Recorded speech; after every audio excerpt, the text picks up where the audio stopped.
स्वागत है आपका हमारी इस खास पेशकश में। मैं हूं आपके साथ गीतू चौहान। श्रद्धा मर्डर केस में आए दिन बड़े खुलासे हो रहे हैं। अब पुलिस ने आरोपी आफ्ताब अमीन पूनावाला के फ्लैट से 5 चाकू बरामद किए हैं।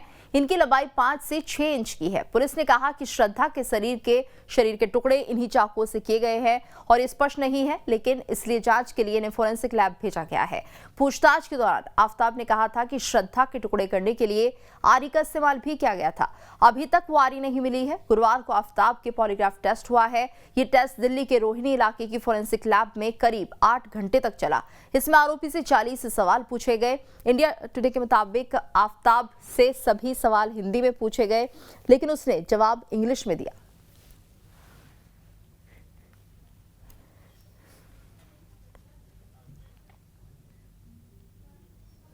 श्रद्धा मर्डर केस में हर रोज नए खुलासे हो रहे हैं। कल आफ्ताब से करीब 8 घंटे तक सवाल जवाब हुए। इस दौरान आफ्ताब से 40 सवाल किए गए। आफ्ताब की तबीयत खराब होने की वजह से पॉलीग्राफ टेस्ट पार्ट 2 हो रहा है आज, और लेकिन पहले दौर की पूछताछ में जो खुलासा हुआ वो हैरान करने वाला है।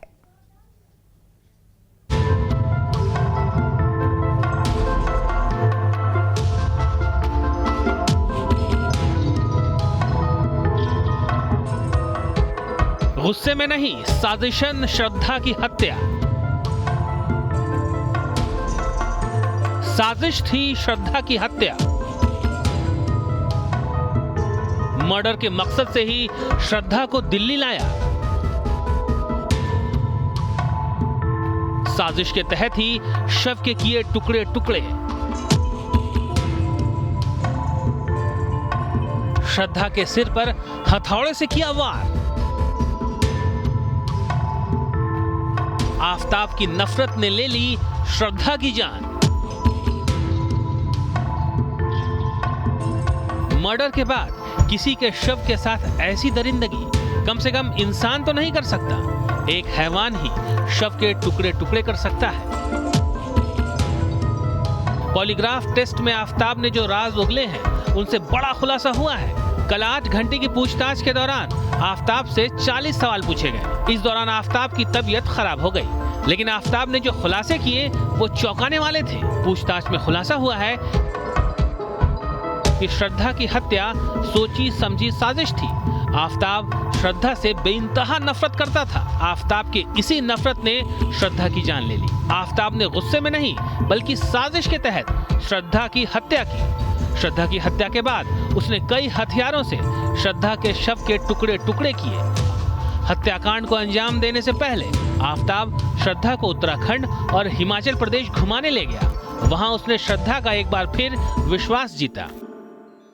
सीधे तौर पर इस पूछताछ में आफ्ताब ने बताया है कि उसने श्रद्धा के सिर के टुकड़े करने के लिए कीलों और हथौड़े का इस्तेमाल किया था। उसके शरीर के जो अंदरूनी अंग थे उनका कीमा करके उसने अलग अलग जगह पर फेंका था। सीधे तौर पर उसका ये कहना है कि वो श्रद्धा वॉकर से नफरत करने लगा था। हीट ऑफ द मोमेंट नहीं था श्रद्धा वॉकर की हत्या, बल्कि सोची समझी प्लानिंग का नतीजा था। जांच में दिल्ली पुलिस को आफ्ताब के घर से 5 चाकू मिले। 5 चाकू 5 से 6 इंच के हैं। श्रद्धा की हत्या के बाद आफ्ताब मुंबई गया, जिसके बाद वारदात में इस्तेमाल चाकू को उसने समंदर में फेंका। पूछताछ में जो बातें सामने आई हैं, उसके मुताबिक आफ्ताब के माता पिता को साजिश की हर जानकारी थी। 2019 में शादी का प्रस्ताव लेकर श्रद्धा के माता पिता आफ्ताब के घर गए थे, लेकिन आफ्ताब के पेरेंट्स ने अपमानित कर उन्हें अपने घर से निकाल दिया था। मेहरौली के जंगल से शुरू हुई श्रद्धा मर्डर केस की जांच अब मुंबई के समुंदर तक आ पहुंची है। इस वक्त हम भायंदर खाड़ी के ऊपर हैं और आपको हम तस्वीर दिखा रहे हैं भायंदर की खाड़ी की। ये देखिए, पुलिस का सर्च जो बोट है वो इस वक्त खाड़ी के अंदर उस सबूत को तलाश रहा है जो आफ्ताब ने समुंदर के अंदर गिरा दिया था। आपको हम तस्वीर दिखा रहे हैं, एक्सक्लूसिव तस्वीर उस बोट की, जिसकी मदद से दिल्ली और महाराष्ट्र पुलिस जो है वो उस मोबाइल फ़ोन को ढूंढ रही है जो आफ्ताब ने इसी समुंदर में फेंक दिया है। आपको बता दें कि आफ्ताब से पूछताछ में पुलिस को ये पता चला है कि जब पहली बार वसई मानिकपुर पुलिस ने उसे पूछताछ के लिए बुलाया था, उसी दौरान उसने इसी रास्ते से, जब वो ट्रेन से जा रहा था तो ट्रेन के ऊपर से उसने अपना मोबाइल फ़ोन इसी समुंदर में फेंक दिया है। 2020 में श्रद्धा से आफ्ताब ने मारपीट की, जिसके बाद श्रद्धा ने पुलिस में शिकायत दर्ज कराई थी। पुलिस में अपनी शिकायत दर्ज होने के बाद आफताब ने श्रद्धा से शादी का वादा किया, जिसके बाद श्रद्धा के मां बाप ने अपनी शिकायत वापस ले ली। आफताब से पूछताछ में हर साजिश से पर्दा धीरे धीरे उठ रहा है। पुलिस वारदात की कड़ियों को जोड़ रही है। पुलिस को अब मर्डर वेपन की तलाश है। जंगल, पहाड़ से लेकर समंदर तक सबूतों की तलाश हो रही है। वारदात में इस्तेमाल हथियार एक बार मिल जाए तो आफताब का बचना नामुमकिन हो जाएगा। और ज्यादा जानकारी के लिए हमारे संवाददाता पंकज मिश्रा की ये रिपोर्ट देखिए। मेहरौली के जंगल से शुरू हुई श्रद्धा मर्डर केस की जांच अब मुंबई के समुंदर तक आ पहुंची है। इस वक्त हम भायंदर खाड़ी के ऊपर हैं और आपको हम तस्वीर दिखा रहे हैं भायंदर की खाड़ी की। ये देखिए, पुलिस का सर्च जो बोट है वो इस वक्त खाड़ी के अंदर उस सबूत को तलाश रहा है जो आफताब ने समुंदर के अंदर गिरा दिया था। आपको हम तस्वीर दिखा रहे हैं, एक्सक्लूसिव तस्वीर उस बोट की जिसकी मदद से दिल्ली और महाराष्ट्र पुलिस जो है वो उस मोबाइल फ़ोन को ढूंढ रही है जो आफताब ने इसी समुंदर में फेंक दिया है। आपको बता दें कि आफताब से पूछताछ में पुलिस को ये पता चला है कि जब पहली बार वसई मानिकपुर पुलिस ने उसे पूछताछ के लिए बुलाया था, उसी दौरान उसने इसी रास्ते से जब वो ट्रेन से जा रहा था तो ट्रेन के ऊपर से उसने अपना मोबाइल फ़ोन इसी समुंदर में फेंक दिया है। अब देखिए किस तरह से पुलिस की टीम इस समुंदर के अंदर जो है वो सर्च ऑपरेशन कर रही है। आपको बता दें कि कल ये सर्च ऑपरेशन शुरू हुआ था। देर शाम तक पुलिस ने समुंदर के इस इलाके में मोबाइल ढूंढने की कोशिश की थी, पर तब कुछ नहीं मिला क्योंकि रात हो चुकी थी, अंधेरा हो चुका था। लेकिन पुलिस ने एक बार फिर से सर्च ऑपरेशन शुरू कर दिया है। दूसरी तरफ आपको दिखाते हैं कैसे आफताब यहीं से जा रहा था। आपको हम तस्वीर दिखाते हैं। देखिए, ये नायगांव का ये ब्रिज है। इस ब्रिज से मुंबई की लोकल ट्रेन गुजरती है। ये ब्रिज चर्चगेट को वसई विरार से कनेक्ट करती है। चर्चगेट की तरफ से आ रहा आफताब इसी ब्रिज से वसई की तरफ जा रहा था जहां की मानिकपुर पुलिस उससे पूछताछ करने वाली थी। बताया जाता है कि इसी दौरान उसने अपना मोबाइल फ़ोन इस समुंदर में फेंक दिया। आफताब समझ चुका था कि अब पुलिस ने उसे पूछताछ के लिए बुलाया है तो शायद अब उसका बच पाना मुश्किल होगा। यही वजह है कि उसने तमाम जो सबूत जो उसके लिए मुसीबत बन सकती थी, ऐसे तमाम सबूत को अलग अलग जगहों पर ठिकाना लगा दिया है। लेकिन सबसे बड़ी चुनौती पुलिस के लिए होगी उस मोबाइल फ़ोन को ढूंढना जो आफताब ने समुंदर के अंदर फेंका है। श्रद्धा वॉकर की हत्या के मामले में दक्षिणी दिल्ली डीसीपी ऑफिस को कंट्रोल रूम बनाया गया है, जहां पर आफताब से पूछताछ और मिले तमाम सबूतों का एक पूल बनाया गया है और यहीं से पूरे केस को ऑपरेट किया जा रहा है। जो 6 सदस्यीय टीम दिल्ली पुलिस के द्वारा बनाई गई है वो आफताब अमीन पूनावाला के खिलाफ पुख्ता सबूत कैसे मिले और कितने सबूत मिल चुके हैं इस पर नज़र बनाए हुए हैं। पॉलीग्राफी टेस्ट जो कि आफताब अमीन पूनावाला का अधूरा हुआ है क्योंकि उसकी तबीयत ख़राब थी, पूरा टेस्ट नहीं हो पाया है, लेकिन इस अधूरे टेस्ट से भी काफ़ी अहम जानकारियां दिल्ली पुलिस को मिली हैं। इस पॉलीग्राफी टेस्ट में जो सवाल पूछे गए थे उसके आधार पर पुलिस को ये पता चला है कि श्रद्धा का मोबाइल फ़ोन और हत्या में इस्तेमाल कुछ चाकू उसने मुंबई के समुंदर में फेंके थे, जिसका सर्च ऑपरेशन दिल्ली पुलिस ने शुरू किया है। आफताब के घर से 5 चाकू मिले हैं जो 5 से 6 इंच लंबे हैं और इनका इस्तेमाल भी शव के टुकड़े करने के लिए किया गया होगा। सीधे तौर पर इस पूछताछ में आफताब ने बताया है कि उसने श्रद्धा के सिर के टुकड़े करने के लिए कीलों और हथौड़े का इस्तेमाल किया था। उसके शरीर के जो अंदरूनी अंग थे उनका कीमा करके उसने अलग अलग जगह पर फेंका था। मुंबई से लेकर दिल्ली तक सबूत फेंके थे और सीधे तौर पर उसका ये कहना है कि वो श्रद्धा वॉकर से नफरत करने लगा था। हीट ऑफ द मोमेंट नहीं था श्रद्धा वॉकर की हत्या, बल्कि सोची समझी प्लानिंग का नतीजा था। जो तमाम टेस्ट आफताब के होने हैं उन टेस्ट के बाद उसके परिवार से भी सघन पूछताछ दिल्ली पुलिस करेगी, क्योंकि सीधे तौर पर आफताब अमीन पूनावाला का कहना है कि परिवार भी काफ़ी कुछ जानता था। हालांकि इस बारे में सवाल जवाब अभी आफताब से होने हैं, क्योंकि साल 2019 में ये खुलासा हुआ है कि श्रद्धा वॉकर के माता पिता श्रद्धा का रिश्ता लेकर आफताब से श्रद्धा की शादी की बात करने के लिए आफताब के घर गए थे, जहां पर आफताब के माता पिता ने श्रद्धा के माता पिता को अपमानित किया था और आफताब के कज़िन ने श्रद्धा के माता पिता को गालियां भी दी थी और उनको घर से भगा दिया था। जिसके बाद साल 2020 में आफताब ने श्रद्धा को मारा था। श्रद्धा ने पुलिस को दी गई कंप्लेंट में कहा था कि आफ्ताब ने उसको बहुत मारा है, आफ्ताब उसको जान से मार देगा, उसके टुकड़े टुकड़े करके शरीर को अलग अलग जगह फेंकने की धमकी आफ्ताब दे रहा है। ये कंप्लेंट मुंबई पुलिस से श्रद्धा वॉकर ने की थी, लेकिन उसके बाद उसने इस कंप्लेंट को वापस ले लिया था। कंप्लेंट को वापस लेने वाली जो चिट्ठी थी उसमें भी आफ्ताब के परिवार का जिक्र था, जिसमें कहा था कि आफ्ताब शादी नहीं करना चाहता, लेकिन परिवार राज़ी है और परिवार का कहना है कि वो आफ्ताब की शादी श्रद्धा से कराएंगे और आफ्ताब के परिवार के कहने पर ही वो अपनी कंप्लेंट वापस ले रही है। काफ़ी हद तक ये पूरा मामला एफएसएल की जांच रिपोर्ट पर निर्भर करता है और जल्दी एफएसएल की जांच रिपोर्ट आ जाएगी, जिसके बाद काफ़ी चीज़ें बेहद साफ हो जाएंगी। और अब बात करते हैं राहुल गांधी की भारत जोड़ो यात्रा की।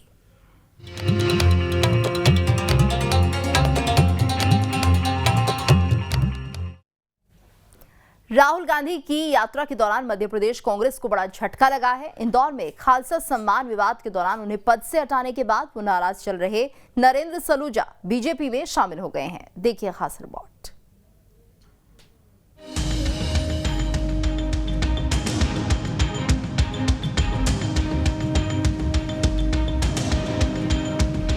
कहते हैं राजनीति में कोई कब, कहां और किस वक्त अपने रास्तों को पार्टी से अलग कर ले, ये कोई नहीं जानता। एक तरफ कांग्रेस भारत जोड़ो यात्रा चला रही है, जिसका मकसद है भारत को जोड़ना, तो दूसरी तरफ अपने ही कुनबे के टूटने पर कांग्रेस हाथ पर हाथ धरी बैठी है। ऐसा हम इसलिए कह रहे हैं क्योंकि राहुल गांधी एमपी में भारत जोड़ो यात्रा चला रहे हैं, लोगों को अपने साथ जोड़ने की कोशिश कर रहे हैं, तो दूसरी तरफ सुबह सुबह बीजेपी ने कांग्रेस के सामने एक परेशानी का पहाड़ खड़ा कर दिया। एमपी कांग्रेस के अध्यक्ष कमलनाथ के मीडिया प्रभारी और पार्टी प्रवक्ता नरेंद्र सलूजा बीजेपी में शामिल हो गए हैं। उन्होंने सीएम शिवराज सिंह चौहान की मौजूदगी में उनके आवास पर बीजेपी की सदस्यता ग्रहण की है। ऐसे पद को, ऐसे व्यक्ति को, ऐसी पार्टी को ठोकर मारता हूं। मेरे लिए पहला मेरा धर्म समाज है, क्योंकि भारतीय जनता पार्टी की रीति नीति से प्रभावित हूं। शिवराज जी की विनम्रता, सहजता, कार्यशैली और जो जनता के बीच में सहजता से उपलब्ध होते हैं, जो उनके वीडी शर्मा जी के संगठन की जो क्षमता है, अद्भुत क्षमता है, उससे प्रभावित हूं। तो मैं भारतीय जनता पार्टी में प्रवेश ले रहा हूं और यही मेरे पार्टी छोड़ने का कारण है, क्योंकि मैं ऐसे नेता के साथ नहीं रह सकता जिसके ऊपर मेरे धर्म के लोगों का हत्या का आरोप हो। दरअसल नरेंद्र सलूजा कमलनाथ के साथ काफी लंबे समय से जुड़े थे। हाल के कुछ महीनों से उनकी अनदेखी हो रही थी। पिछले दिनों इंदौर के खालसा कॉलेज में एक कार्यक्रम का आयोजन किया गया था। उस कार्यक्रम में कमलनाथ भी पहुंचे थे। आयोजकों में नरेंद्र सलूजा का भी नाम था। कार्यक्रम के दौरान सिख दंगों को लेकर कमलनाथ का जबरदस्त विरोध हुआ था। विरोध के बाद कमलनाथ ने अपने मीडिया प्रभारी के पद से नरेंद्र सलूजा को हटा दिया था। इसके बाद सलूजा कुछ दिन तक चुप थे। शुक्रवार की सुबह 10 बजे उन्होंने बीजेपी की सदस्यता ग्रहण की। इस दौरान सीएम शिवराज सिंह चौहान समेत पार्टी के अन्य नेता मौजूद रहे। वहीं नरेंद्र सलूजा ने कमलनाथ पर इस दौरान सीधा और तीखा निशाना भी साधा। कमलनाथ जी जो हैं, उनका स्वभाव जो है वो एक अलग ही टाइप के नेता हैं। अपने लोगों की उनको पहचान नहीं है, अपने लोगों पे सम्मान देने का उनका नजरिया नहीं है और उनके साथ जितने भी काम करने वाले सबकी स्थिति मुझे पता है। तो कमलनाथ जी का एक नजरिया है, हमेशा अपने लोगों के साथ धोखा ही होता है, अपने लोगों को कुछ मिलता नहीं है, तो उनकी कार्यशैली है। मुख्यमंत्री शिवराज सिंह चौहान ने नरेंद्र सलूजा को पार्टी ज्वाइन करवाई और इस दौरान सीएम ने उनका स्वागत भी किया। साथ ही सीएम ने कह दिया कि उनके आने से पार्टी को यकीनन मजबूती भी मिलेगी। और हमारे सहयोगी जितेंद्र ने नरेंद्र सलूजा से खास बातचीत की और जाना कि आखिर इसके पीछे वजह क्या है। कांग्रेस के वरिष्ठ नेता रहे नरेंद्र सलूजा ने अब बीजेपी का दामन थाम लिया है। हमारे साथ मौजूद हैं। सर, राहुल गांधी की यात्रा मध्य प्रदेश में है, इंदौर में आने वाले हैं। सोचा नहीं था कांग्रेस ने कि आप वेलकम ऐसे करेंगे, क्या ऐसी मजबूरी आ गई कि आपको बीजेपी में आना पड़ा? देखिए, राहुल गांधी जी की यात्रा से इसका लेना देना नहीं। यदि बात करें तो इसका लेना देना इंदौर की 8 नवंबर की खालसा स्टेडियम की घटना से, जिसमें कमलनाथ जी उस दीवान में मत्था टेकने गए थे। अवसर था गुरु नानक देव जी के प्रकाश पर्व का और उस दिन जिस प्रकार से देश के प्रसिद्ध कीर्तनकार जो उस दीवान को अटेंड करने आए थे, जो कीर्तन करने आए थे, अपनी वाणी से संगतों को निहाल करने आए थे, उन्होंने जो कमलनाथ जी को लेकर शब्द कहे, जो उनका संबोधन था, जो कौम को ललकारा, स्वागत को ललकारा, कमेटी को डांटा, जो उन्होंने कहा कि कैसे ऐसे व्यक्ति का आप सम्मान कर रहे हैं जिसके ऊपर 84 का दंगों का आरोप है, लोगों को जिंदा टायर डाल के जलाने का आरोप है, और आप ऐसे व्यक्ति का स्वागत कैसे कर सकते हो? मैं आज के बाद इंदौर में पैर नहीं रखूंगा, इंदौर नहीं आऊंगा, जो उन्होंने कहा, उसके बाद उनका एक एक शब्द कानों में गूंजा, कई दिन तक सो नहीं पाए, आत्मा को झकझोर दिया। उसी दिन निर्णय ले लिया कि अब ऐसे नेता के साथ नहीं रह सकते। और उसके बाद तो विश्व भर के कई नेताओं के बयान आए, दिल्ली, पंजाब, ऑस्ट्रेलिया, अमेरिका से, सबने कमलनाथ जी की 84 की भूमिका के बारे में बताया। तो यह सब सच्चाई जानने के बाद मैं उस व्यक्ति के साथ रहकर अपनी कौम के साथ खिलवाड़ नहीं कर सकता। मेरे लिए कौम पहले, धर्म पहले, इसलिए मैंने निर्णय लिया उनको छोड़ने का।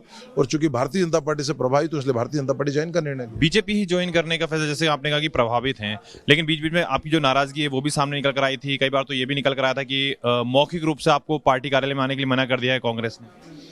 देखिए, आप भी मीडिया के हैं तो आप भी जानते हैं मौखिक क्या होता है। क्या नियुक्ति मौखिक दी जाती है और हटाए मौखिक जाता है? जब मुझे लिखित रूप से नियुक्ति दी गई तो हटाओ भी लिखित रूप से। और मैंने तो 8 तारीख से आना बंद कर दिया।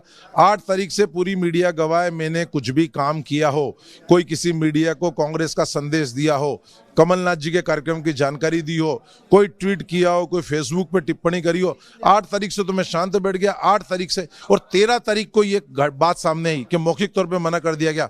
वो भी इसलिए ये बात उड़ाई गई क्योंकि वो चाहते थे कि मैं इनके खिलाफ बयान दूं, कीर्तनकार के खिलाफ, सिख समाज के नेताओं के खिलाफ बयान दूं, कमलनाथ जी के पक्ष में दूं। मैंने मना कर दिया तो इस तरह की बात उड़ाई गई। मैं तो स्वीकार रहा था, मैं तो चाहता था कि मुझे लेटर दे के हटा दे, क्योंकि मुझे तो काम ही नहीं करना था। लेकिन आज तक कोई ऐसा पत्र सामने नहीं आया और मैं तो इंतजार कर रहा था उस पत्र का कि पत्र आ जाता तो अच्छा होता। मुझे आज छोड़ना नहीं पड़ता जो मैंने आज पद छोड़े।